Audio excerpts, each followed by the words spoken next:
মাখায় যাবে সাইডে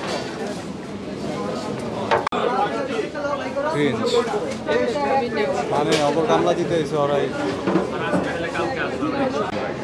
গত প্রায় 3 বছর ধরে প্রতি রমজানেই আসা হয় এখানে, কিন্তু সিলেক্টিভ কয়েকটা স্টলেই যাই প্রতিবার, সব স্টলে যাওয়া হয় না। যেমন এই হেরিটেজে আসি, তারপরে সুব্রাতালিতে যাই। মোটামুটি তাদের আইটেমগুলো ভালোই লাগে, স্বাস্থ্যসম্মত মনে হচ্ছে এবং টেস্টিও।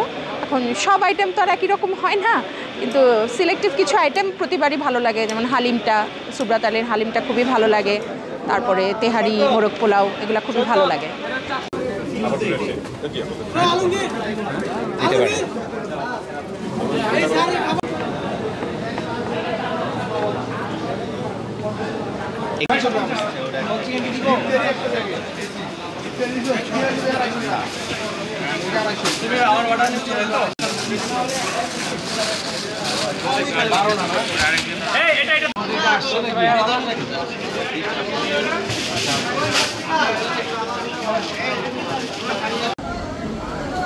জানি না